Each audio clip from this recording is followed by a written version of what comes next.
What's going on, everybody? My name is Mike, and today I got a new trailer. This is my brand new 2025 steel deck trailer.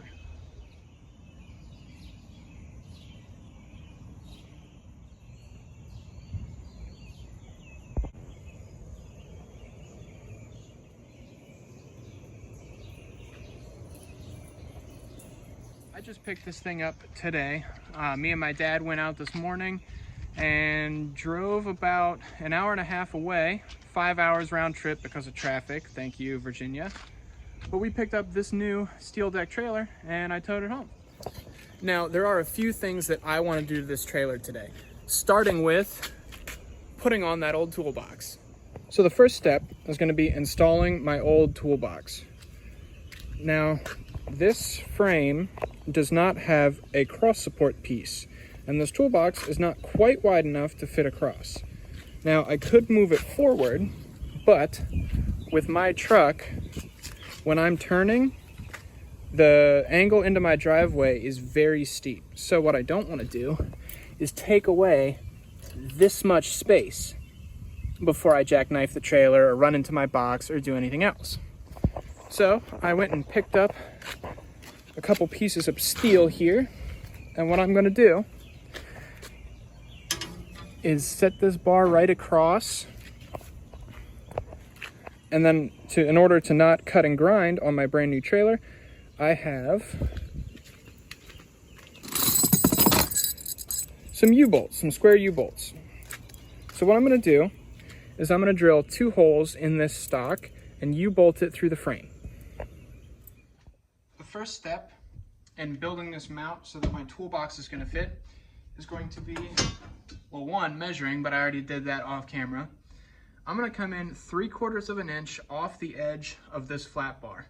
And the reason for that is I'm planning on rounding the corners because the bar has to stick out a little bit because the U-bolt has to fit. So I'm going to round off the corners so that if anybody's walking by, their shorts don't get caught, or you don't hit your leg and get bruised. Just a safety thing. It's a little hard to film and hold this with one hand, but I'm going to take my straight edge, put it at 3/4 of an inch, and kind of get it square. Then I'll take my Sharpie and make a mark right across there. Next, I'm going to take my tape measure and line up one edge with the 1 inch so I can measure that this bar is almost exactly 2 inches across. It's close enough, so I'm going to mark right in the center and put a dot right where the 2 is. Now that I have my mark, I'm going to drill my first hole, and I know that it's going to be 3/4 from the end and roughly in the middle. This is about a 1/16 of an inch shorter than 2 inches, so it kind of is lopsided, but for what we're doing, it'll be fine. So because we're drilling into metal and I don't have a fancy drill press, I'm just using my drill here. What we're going to do is start with a small bit and step our way up to this large bit. Now this large bit is just bigger than the threads of my bolt, so it should have a tight fit, but also allow the threads to go all the way through. Before you start drilling, you're going to want to put some sort of block of wood or something sacrificial underneath the drill bit, so that way you're not drilling holes right into your workbench.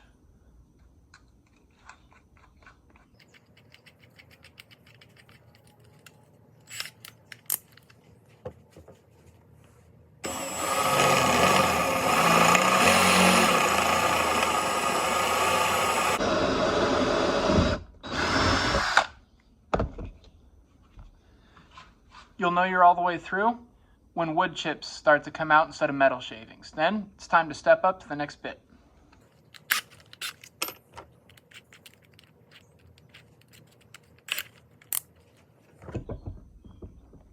You're going to want to line up your bit, and it should fall kind of into place where your previous hole was, and then just start slow.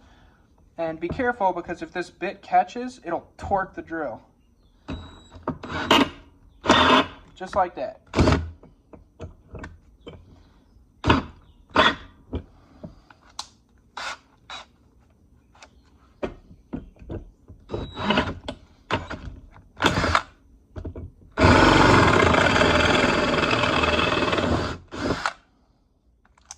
Then we're going to step up to the next bit size.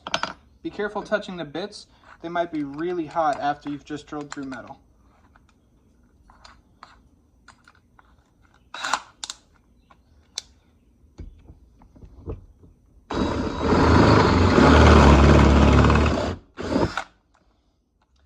As you can see, as you step up, it gets a little bit faster to drill your hole. Now we have our first hole, so we're going to check it for fitment. Fits through there, nice. So I'm going to flip this around and mark out right where I need my second hole. So I got my first 2 holes drilled.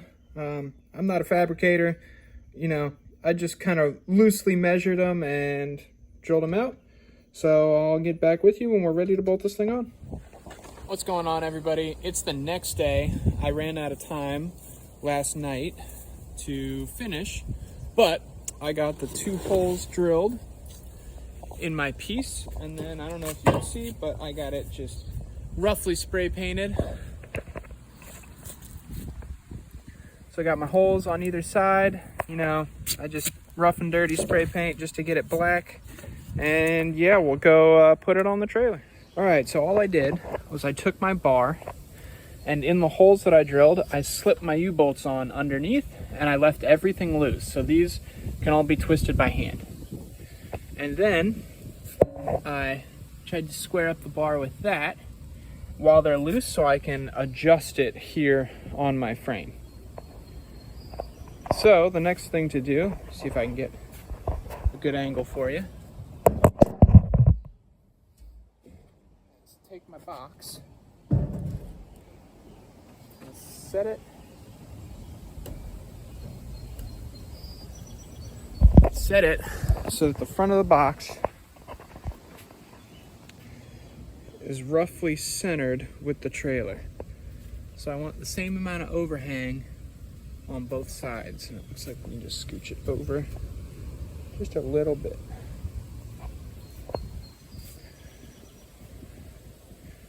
There, that looks better.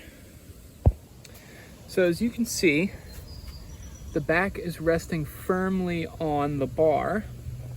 Now what I'm going to do is go under here with a drill my 2 holes, and then I have 2 more somewhere.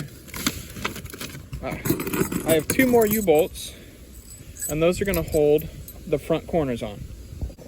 So all I'm doing is, with the toolbox resting where I'd like it to rest, I'm coming in here. This is hard to film with one hand. Picking a spot and drilling a hole. Once I have my first hole,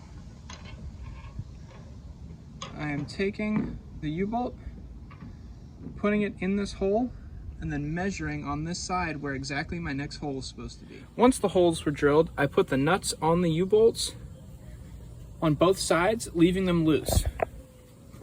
Then I lined up the rear of the toolbox with the rear of my plate, and now all that's left to do is tighten down all 4 corners.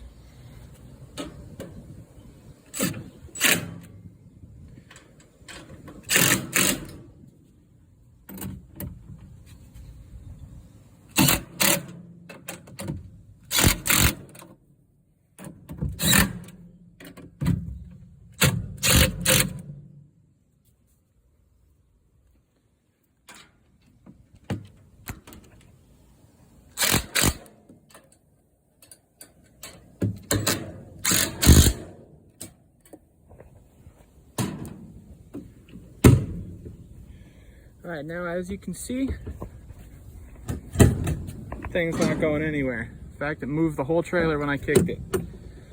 So I'm gonna load up some of my gear into this tongue box, and I did not choose to bolt it on the back. This back brace is just for a support. If I find out that this thing is shaking or doing too much on the road, I may come back and measure 2 holes and then through bolt. But for now, we'll see how it does. This is just a few things that I'm gonna keep in my tongue box. I have just 2 for now, but I plan on getting 2 more. Big heavy duty straps as well as a bunch of little straps if I'm doing any little cargo or anything. This block of wood actually goes under the foot of the trailer for if you need some extra height, or if you're putting it on soft soil or whatever. This will keep the trailer, specifically the jack, from digging into the ground. Next, this is an extra 3-inch drop hitch with a 2-inch ball, which is what this trailer takes. And I say this is an extra because this hitch is only a 500-pound tongue weight capacity, and it's only meant for 5,000 pounds gross weight. So, on the back of my truck, I have a Class 5 hitch receiver that is good for 10,000 pounds gross trailer weight and 1,000 pounds of tongue weight. So what I would like is for all of my equipment on the truck to be heavier than the max load I can put on this trailer. That way I'm towing safely. I know that nothing's gonna break and everything is overbuilt for what I will be towing with it. On that note, another safety item that I've elected to put on this trailer is a curled up breakaway wire. So the old one was a long wire, and when hooked to the trailer, it would dangle well below the actual height of the trailer, and you had to button it up through the pin here or tie it up some way so that it wouldn't drag along the ground. Well, I figured that if anything ever came up, like a stick or a rock, or I was driving through some brush or a field and something came up and pulled that and the trailer brakes turned on when I wasn't expecting it, that would be dangerous. So it's a new cable with a little bit of elastic to it. And as you can see, it won't pull out, even at full stretch, it won't pull out the breakaway, but when connected to the truck, it doesn't dangle hardly at all. So that's going to be it for today's trailer video. Thank you for watching. This is my first YouTube video, and it's my first ever trailer. I paid $3,600 for it. It's a significant investment, so I'll make some more videos about upgrading the trailer, anything I do to it, and I have plans for tractors, a side-by-side, and a whole bunch of other stuff coming. So stay tuned. Don't forget to like and subscribe if you feel like it. Take care.